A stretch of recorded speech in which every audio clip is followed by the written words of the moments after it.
یہ بھی قابل غور بات ہے کہ مسجد کے اندر امام صاحب بیٹھے ہوئے تھے کہ اچانک انہوں نے اپنے جیب سے موبائل نکالا اور تھوڑی دیر کے بعد ان کے موبائل سے گانے کی زوردار آواز آئی، گانا بجنے لگا۔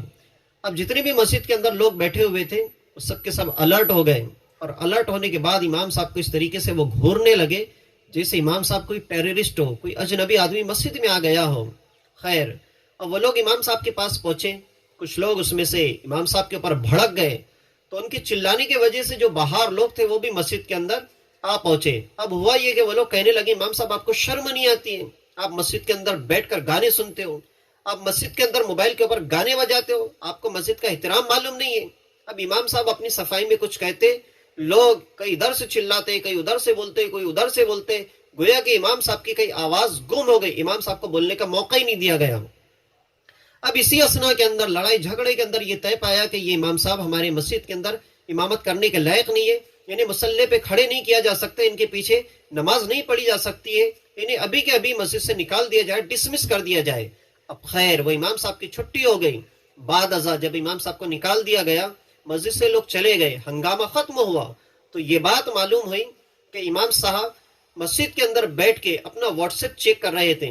تو واٹس ایپ چلانے کے درمیان میں یہ ہوا کہ مسجد کے انتظامیہ کے صدر صاحب کے جو بیٹے تھے ان کا واٹس ایپ آپ نے چیک کیا، اور ان کے سٹیٹس کے اوپر جیسے آپ نے ٹچ کیا تو ان کے سٹیٹس پہ لگا ہوا گانا اچانک سے بجنے لگا اور اس کی آواز مسجد میں گونجنے لگی۔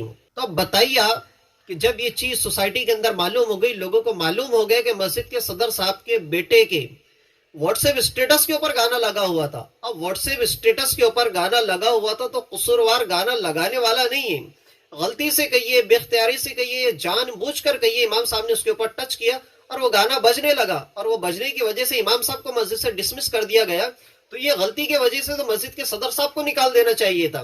اچھا، اب یہ بھی حیرت کی بات ہے کہ یہ چیز معلوم ہو گئی کہ مسجد صدر صاحب کے بیٹے کا یہ معاملہ ہے، تو اب مسجد کے جو صدر صاحب ہے وہ صدر ابھی بھی موجود ہے، لیکن امام صاحب کو نکال دیا گیا۔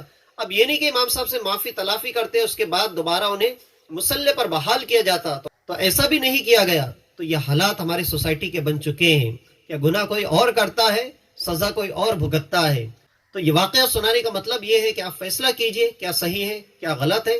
آج کے اس ویڈیو کے اندر اتنا ہی۔ السلام علیکم۔